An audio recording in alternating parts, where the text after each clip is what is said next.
She looked at the palm print and started telling us what happened. This time on Unexplained Mysteries, Psychic Crime Solvers. It's like looking at a big screen movie that I'm in the middle of. We don't know how it works. If we did, it wouldn't be mysterious. With our case studies, you'll meet 5 women with uncanny abilities. The data checked out all the way down the line. The detectives who work with these psychics. After 5 minutes with her, she told me enough stuff that she had 100% of my attention. The family members desperate for answers. You're haunted every moment that you live and breathe. You'll witness the psychic's visit to the crime scene. The minute that I get near the scene, it seems like the blood is rushing through my body and saying to me, this is what happened to this girl, this is who did it to her, this is what he looks like. The touch that reveals a clue. He shot me. I know I'm on the floor. My back seems to be hurting me a great deal, and I died. The twist of fate that started with a lightning strike. I began dreaming, seeing pictures, which I know now is clairvoyance. The psychic's message to a killer. I'm going to come after you until I get you. And the tragic case of a missing child. She grabbed my arm and she said, Tim, find the dog and you'll find Victoria. It was a situation that I'll never forget as long as I live. And we'll bring it all together in our UNX report.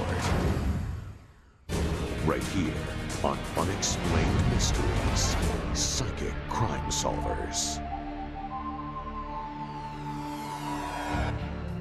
Police work involves cold facts and hard evidence. Detectives study crime scenes, interrogate witnesses, and analyze evidence. But when traditional investigations lead nowhere, they sometimes turn to psychics. The only way I ever get involved is if the police call me. If they don't, I will not work on a case. Dorothy Allison is a unique breed of psychic. Her extrasensory skills are so keen that she has been called on to work on a number of high-profile cases. The Son of Sam, John Wayne Gacy, Atlanta child murderer Wayne Williams. With a single murder, you're dealing with a single victim and a single murderer. With a serial killer now, you're dealing not only with a smart person, but a very devious, cunning person. And then you've got so many people, so many visions, so many faces all at once. The visions are sometimes cryptic. Even Dorothy doesn't fully understand them. And talking to Dorothy, you have to sort of interrogate her like a suspect.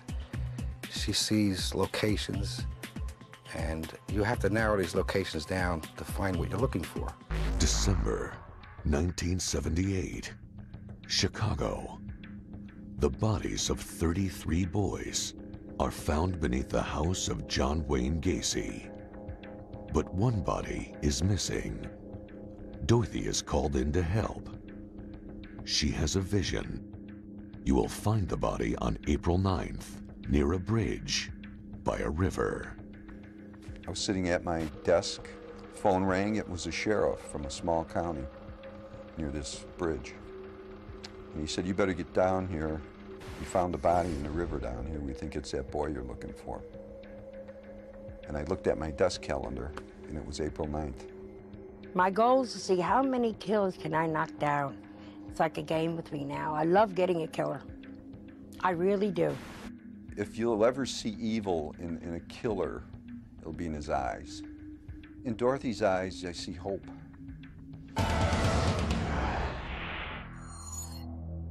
Nancy Meyer first discovered her psychic ability as a young girl.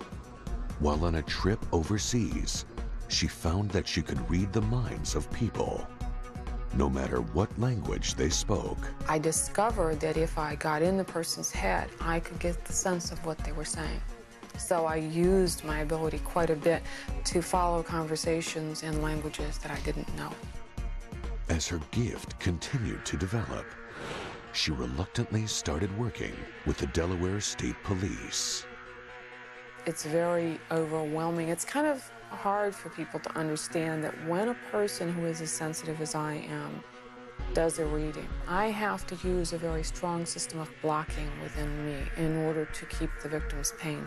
But I must not lose me while I'm doing it. With success, Nancy's reputation grew. Soon, she was being called in on murder cases. But tapping into the psychic energy of a violent crime is a painful personal experience. It's three-dimensional, it's in color, only you are standing in the scene. The color is often stronger and more vivid than real life. When I'm doing the murder scene, that vividness is a real problem because it is almost larger than life. It's like looking at a big screen movie that I'm in the middle of. And that's sometimes frightening.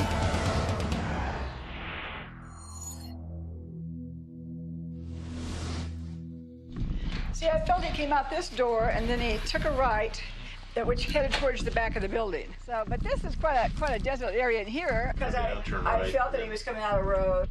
Kathleen Ray on the path of a killer. Yeah, I'd like to look around there. Detectives listen intently to every word. I heard a bell. Just assume we're the nearest church or the nearest bell that would ring. Considerably off campus. Yeah, because I don't feel like it was near where she was. I feel it's at a distance. Like other psychic crime solvers, Kathleen's visions are impressionistic, and it's up to the police to decipher the clues. So I'm painting a picture. I first start by putting the different items in the picture, and then we have to find the focal point to go with that picture. I try to work just as methodical as the detectives do, and I just plug in the intuitive feelings to go with it to see if we can sharpen it any or narrow it down more. Kathleen has worked on hundreds of cases. Her clues have led police to killers, and more importantly, to their missing victims. People ask me why I do this type of work. It's to give closure to those who are left behind that are suffering.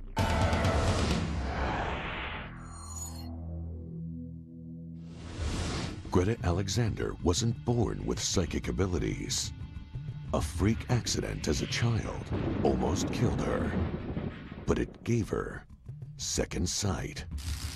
For more than 20 years, she has used this gift to aid police departments across the country, revealing clues to help detectives track down arsonists, kidnappers, and murderers.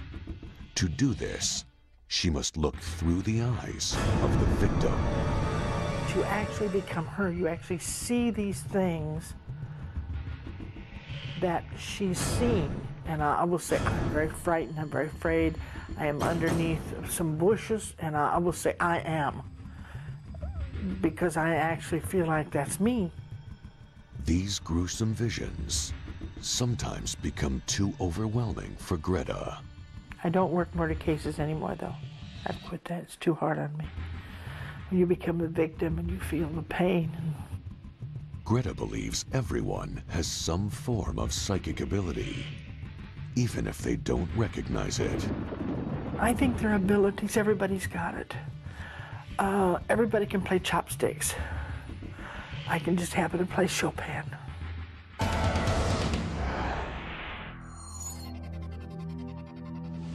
He shot me. I know I'm on the floor, and my back seems to be hurting me a great deal, and I die.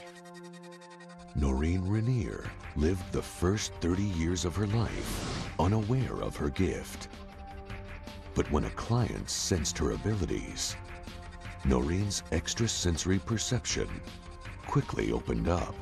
It was like stepping on the moon once I entered into this. I could touch a ring or watch, and I could see pictures in my head.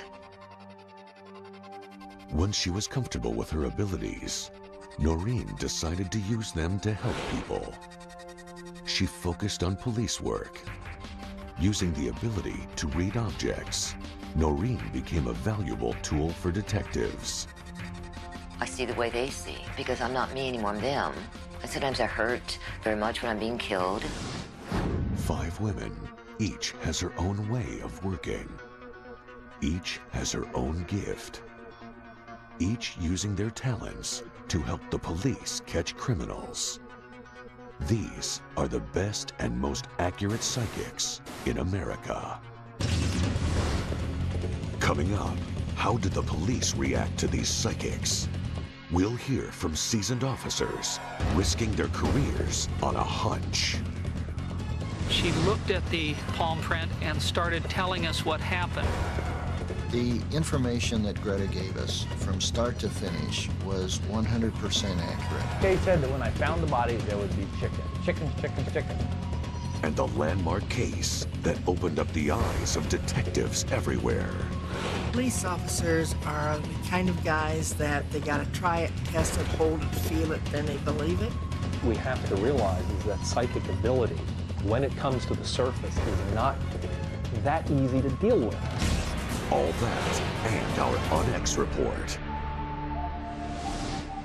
on Unexplained Mysteries. Unexplained Mysteries. Psychic crime solvers. They exist in two different worlds. One believes in what they can see and touch. The other relies on visions and impressions. Detective work and psychic abilities.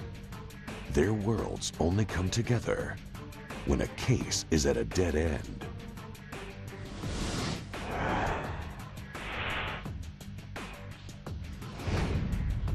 Greta Alexander is searching for a missing woman, the victim of a brutal homicide. The closer we got to the bridge, the more I could feel her saying, like, come and get me, just come and get me. Horrible images flash through her brain. A murder, a kidnapping, a violent death. Images that would disturb anyone. This is the curse of ESP. Greta Alexander's curse. One that began when she was struck by lightning. I found that I was a different person. I found I could sense, I would know, and I would feel things that I never ever felt before. At first, her psychic visions were dismissed by police. But as they recognized her accuracy, her credibility grew.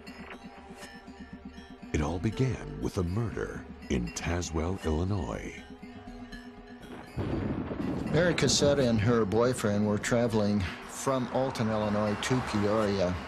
Just past the Mackinac River Bridge, the argument that had been building in the car reached a climax to a point where he pulled off to the side of the road. She was afraid of him. She bailed out of the vehicle, ran down the embankment. The police arrested Mary's boyfriend. The problem, they couldn't find the body. It was late in the fall when we started the search. The weather was extremely bad. It was freezing rain. There was a storm front moving in that would have covered the area with snow. Making matters worse, an Illinois state law said if a body was not found within 120 days, the accused killer had to be released. Detectives were desperate. They had read about Greta Alexander and decided to take a chance. I called Greta and I asked her a single question, if in fact a body was located in Tazewell County. She did in fact immediately say that yes, we had a body in Tazewell County. Greta convinced the detectives to send her the suspect's handprint. She looked at the palm print and started telling us what happened. Greta was drawn to this bridge over the Mackinac River. I could feel her, and as we stopped and as we looked over the bridge, you could feel her calling, and I could hear the children singing. She kept showing me the children singing, the children singing. What happened next shocked the detectives and prosecutor working on the case. Greta began speaking as the murder victim. And there was the fighting, and the arguing was unreal, and I just couldn't take anymore. And then I wanted out of the car. I wanted to get away. The car pulls over and I get out to run. And then, oh, my back. As I'm accosted and I'm rolling down and down and down. And then my body comes to a rest. But not even the victim could tell police where she was. She took out a map of the state of Illinois and circled 3 areas in red. She also gave us a series of clues. She said, if I were Mary, these are the things that I would see. And then there was like an old schoolhouse, and the kids were in these long dresses. She said that the body was near a schoolhouse. We did, in fact, find that location of the school. The only thing left is the water pump that had been in front of the school in the playground area. The school itself has been long gone. Once the detectives learned how to decipher Greta's visions, her clues led them to the body of Mary Cousette. One of the things that Greta had mentioned to us was that from the body location, you could hear dogs barking and children singing. I got to the scene, went down the embankment, and as I'm kneeling next to the body, I hear dogs barking and children singing. There was a church camp located on the opposite side of the hill from our location. The case opened up the eyes of police agencies across the country. A psychic could be a valuable asset in an unsolved crime. The information that Greta gave us from start to finish was 100% accurate. Nothing she told us was not correct. Police officers are the kind of guys that they gotta try it, test it, hold it, feel it, then they believe it. I feel like that if I can give them one little helping hand, just one little thing that will help turn the corner for them, then I have done much. Coming up on Unexplained Mysteries, a detective with nowhere to turn. We've pursued many leads that have led us nowhere. A mother desperate for answers. You're haunted every moment that you live and breathe. And the shocking psychic revelation. He knew who did it. We'll talk to the skeptics. The psychic part of this was just way off. It didn't make sense. The grieving family members. All you can think about is how could this possibly happen to your child? And the psychic who brings hope. I'm experiencing it right along with the victim. It's like a movie in my head. In an exclusive case study, we'll investigate a murder spree in the desert. We have a serial killer, we believe, out there that is going to strike again. We'll talk to the psychic who vows to put it to an end. I'm going to come after you until I get you. And tie it all up in the UNX Report. Unexplained Mysteries. Psychic Crime Solvers. Unexplained Mysteries. Psychic Crime Solvers.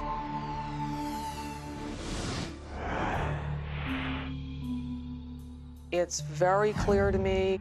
I'm experiencing it right along with the victim. It's like a movie in my head. Nancy Meyer is a witness to a murder. She observed every detail and heard every scream, but she was nowhere near the scene of the crime. She saw Skipper Parker's murder in a vision. Haunted every moment that you live and breathe. All you can think about is how or why.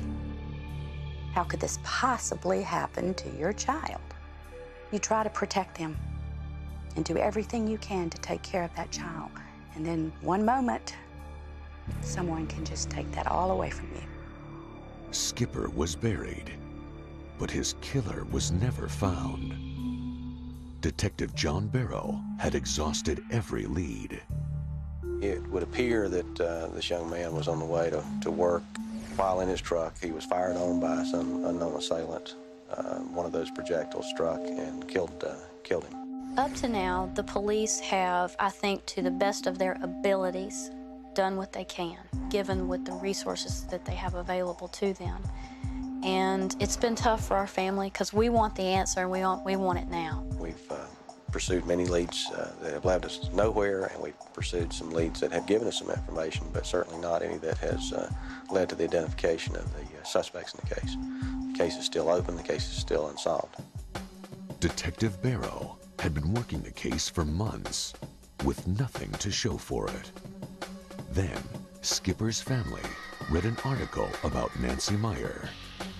They called the Greensboro Homicide Division and asked them to talk with her. I hope that Nancy Meyer can pick up something that they're missing. A clue, a vibration, whatever it takes to solve this crime. I've never worked with a psychic in a criminal investigation or in any way. This was first proposed by the family. My position with the family has been that if this is something they want to do and it's not interfering with the investigation, and I think it's a position of me as investigator, and the Greensboro Police Department will accommodate them any way we can. Nancy is given access to the crime scene photos. This is where her visions begin. There's energy in every murder scene. When I look at stacks of photos of a murder scene, I am not trying to look at this poor, battered body. What I'm looking for is somewhere when that photographer moved all the way around the body, he stood exactly where the killer was at a moment when the killer was open. Bam, I'm in there. Nancy's first impression shocked everyone involved in the case. He knew who did it. This was not random. It may look random, but actually it seems like a sort of a running conflict. Money's involved. Images continue to flow. Nancy describes what she sees to detectives. And he's looking at the driver, and there's a passenger, and there is someone in the back seat. There are 3 young men there. After studying the photos, she paints a portrait of the killer. There's some schooling in common between the two of them. There's a ring on his right hand that looks like a heavy class ring. And the conflict between the shooter and the victim started way back. He seems to have been very jealous of the victim, jealous of the friendliness of the victim, jealous of the victim's success with young ladies. I think she's intuitive, and I think she's perceptive. There are some perceptions, perhaps, that are similar to some information that we already have available, but the accuracy of the information provided will only be borne out based on the investigation. Barrow is skeptical, but he isn't going to rule anything out. He continues to follow up leads, and Nancy is confident that he will catch Skipper's killer. They've got 2 very good cops on this. You got 2 bloodhounds. They're great. They'll go after it. They're going to dig and dig and dig. Coming up on Unexplained Mysteries, Psychic Crime Solvers. A killer who has police from 3 states baffled. It's very frustrating. You start wondering, what else can you do? What can you do? We have a serial killer, we believe, out there that is going to strike again. This is what happened to this girl. This is who did it to her. This is what he looks like. The disturbing case study, Deadly Abduction. And she's frightened everybody. She knows he's violent.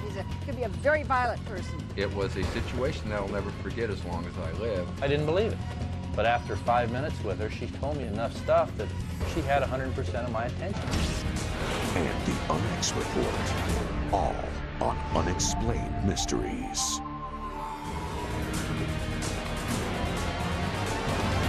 Unexplained Mysteries, Psychic Crime Solvers. In the Nevada desert, a woman's body is found.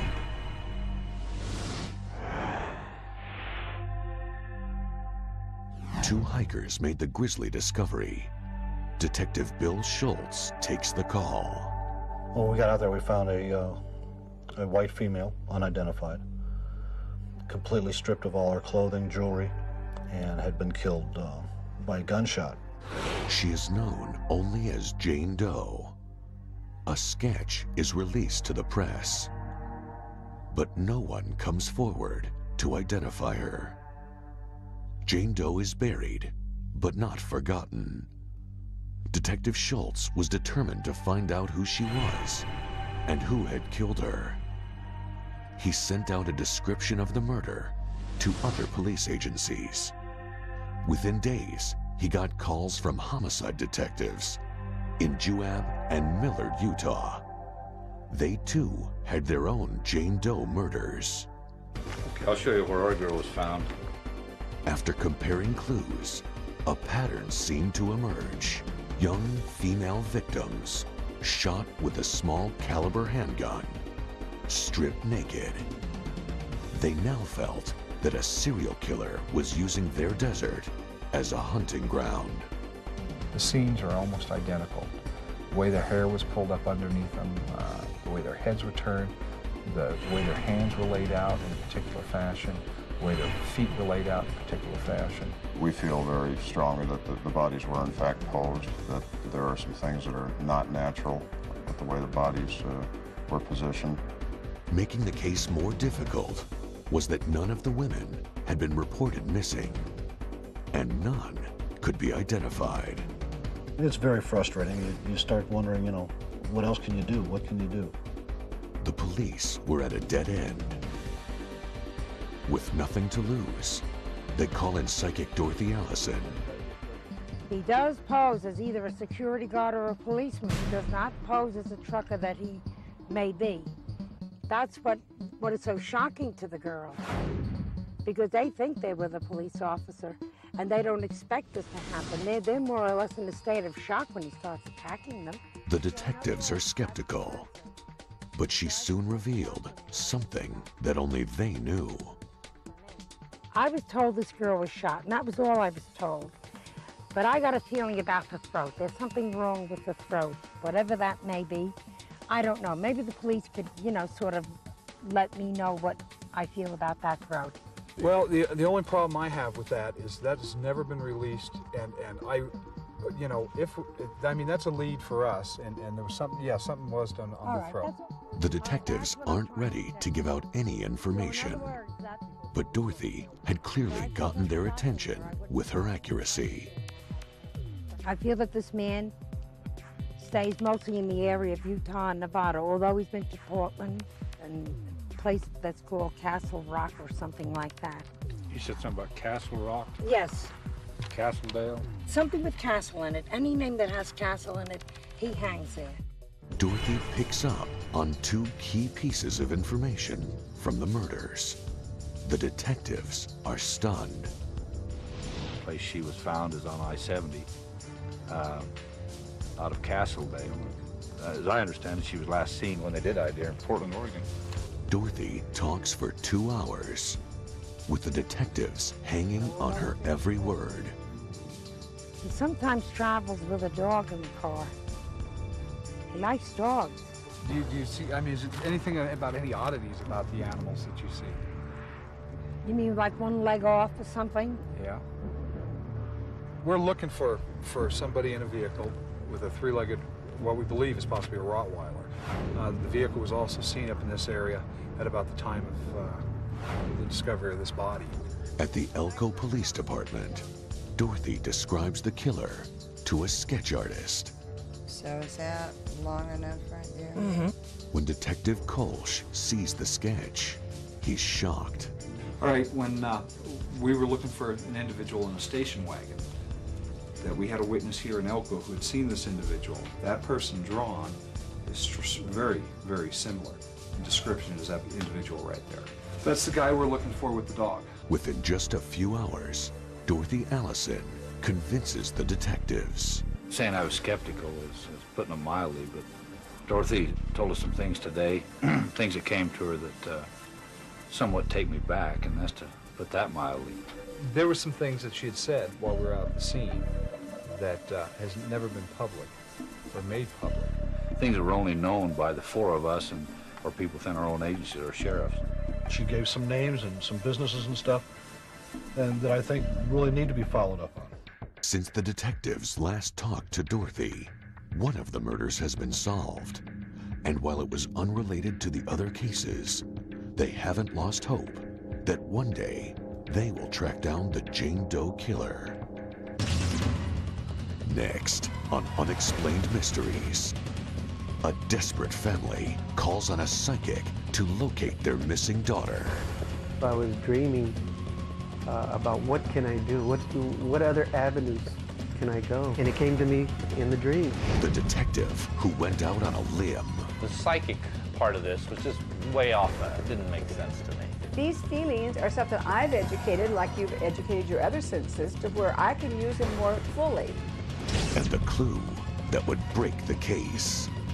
It was a situation that I'll never forget as long as I live. She stopped me, she grabbed my arm, and she said, "Tim, find the dog and you'll find Victoria." We'll open all the case files in our Onyx report, coming up on Unexplained Mysteries. Unexplained Mysteries, Psychic Crime Solvers.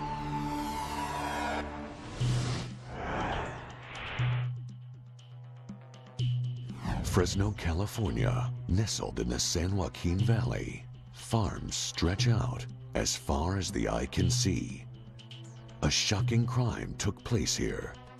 9-year-old Victoria de Santiago and her younger sister Eva were kidnapped along with their dog. They had gone to the store to buy a loaf of bread. The counterman said that he remembers the girls coming in and he told them to go out because they couldn't bring the dog in. But no one knows for sure what happened next. What we figured is that perhaps whoever this individual was there in the parking lot. Somehow, a strange man lured the girls into his car. 2 days later, little Eva is found. Victoria and the dog still missing. She was a very beautiful little girl. She was always very protective of her sister. She said that her sister told the man to let her go and that she would stay. And so from that, I know that she was just a very good person. The police canvassed the area, but no one had seen anything. In my sleep, I was dreaming about what can I do, what other avenues can I go? And it came to me in the dream. I mean, I sat right up, and her name was Kathleen Ray. Kathleen Ray is one of the most respected psychic crime solvers in the country. Even with all her experience, Sergeant Tim McFadden had a hard time accepting the idea. I was told that a psychic was being brought in and I was going to fly to San Jose to meet this psychic. And I thought, I'm going to fly up there and I'm going to meet this lady wearing gypsy clothes. She's going to take me into this house. We're going to burn some incense. We're going to rattle some bones. She's going to throw some dust around in the air and tell me something that's totally irrelevant to the case. Intuition is something that everybody has. And the intuitive sense is a sense of feeling. But these feelings are something I've educated, like you've educated your other senses, to where I can use them more fully. The psychic part of this was just way off. It didn't make sense to me. How somebody 180 miles from here is going to tell me how to find a body in my town. It's really taking feelings up and bringing a whole picture and holding that picture long enough. Just like going to a movie or turning the TV on and seeing a picture in front of your face. I didn't believe it. But after 5 minutes with her, she told me enough stuff that she had 100% of my attention. I was believing in her. The De Santiago family had no doubts. They put all their faith in Kathleen. All I could think of asking her was, you know, did she have to go through a lot of pain? I felt that Victoria at this point was still barely alive, just barely. If Victoria was still alive, every minute was essential. McFadden had to trust Kathleen. She told me the road she was on was not a well-traveled road. I saw this plowed field. I knew the field had just been plowed. They said she's laying parallel to the road. I feel she's laying parallel to the road with her face towards the road. I'll see the bushes, the trees, the poultry farm. Kay said that when I found the body, there would be chickens. She said, I get chickens around the body. Chickens, chickens, chickens. There has to be a farmer whose name starts with an S. There has to be a street that starts with an L. There has to be a windmill. After my interview with Kay, as I was walking out the door, and I'll never forget this, she stopped me. She grabbed my arm, and she said, Tim, find the dog, and you'll find Victoria. At the same time, Back in Fresno, a farmer reported finding the dog. Sergeant McFadden's partner responded to the scene. Detective Popejoy was at the house where the dog was found. He verified it was the dog.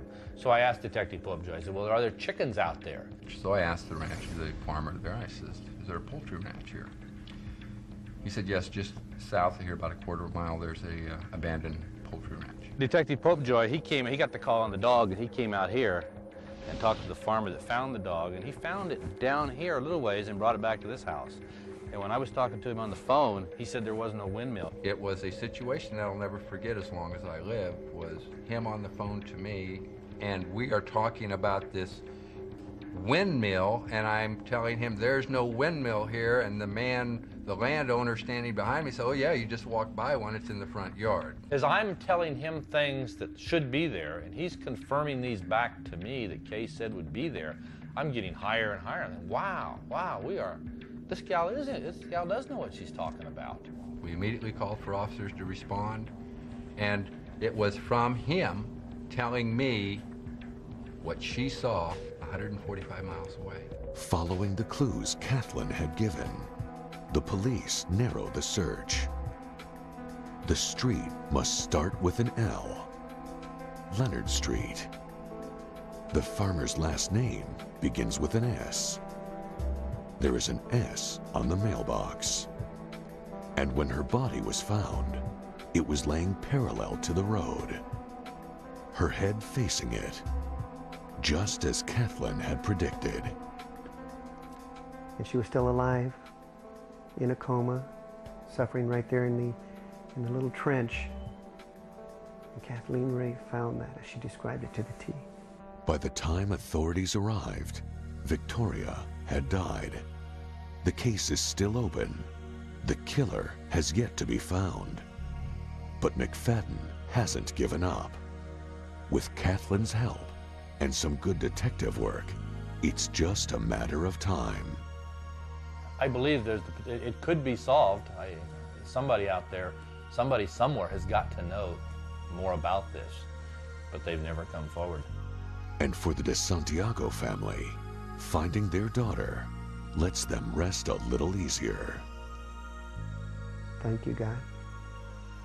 Thank you for finding Victoria's body. Thank you for giving me Kathleen Ray. Next on Unexplained Mysteries, the UNX Report. Are these psychic crime solvers really using ESP to solve crimes? Or is there some other explanation? For family members, it's easy to believe. A psychic brings hope where there is none. But for the police officers and detectives who rely on more conventional solutions, the jury is still out. We'll put all the pieces together in our UNX Report. Next on Unexplained Mysteries. Unexplained Mysteries, Psychic Crime Solvers. The UNX Report. When it comes to psychic crime solvers, there will always be skeptics.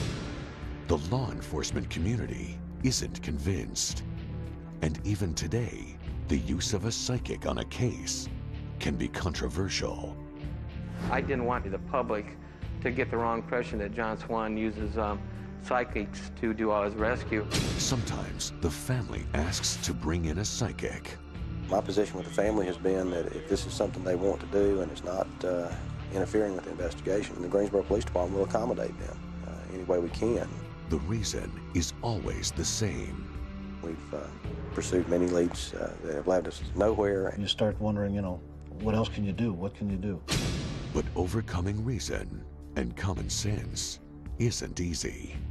The psychic part of this was just way off. It didn't make sense to me. Police officers are the kind of guys that they got to try it, test it, hold it, feel it, then they believe it. And then there is that moment that changes everything. I could hear the children singing. She kept showing me the children singing. The children singing. She took out a map of the state of Illinois and circled 3 areas in red. He sometimes travels with a dog in the car. They're nice dogs. Do you see, I mean, is it anything about any oddities about the animals that you see? You mean like one leg off or something?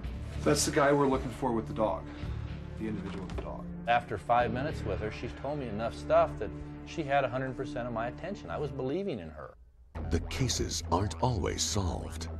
The clues don't always make sense. Not every skeptic can be convinced.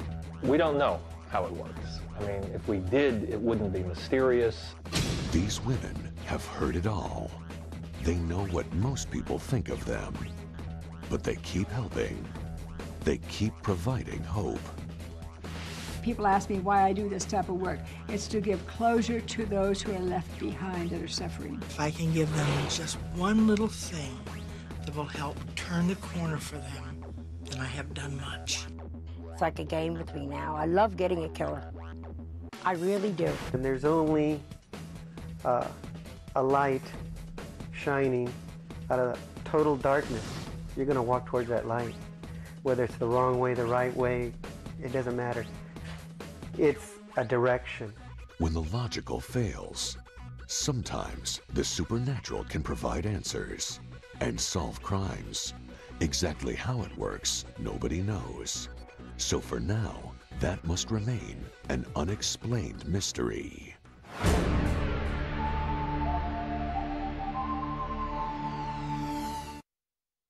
On Crime Stories. We had all these women, they'd all disappeared. It was quite a shock to us, obviously, to find out about these websites. He held himself out as some kind of a master. There were discussions about people being kidnapped and taken into sex slavery. Crime Stories, tomorrow at 8, only on Bio.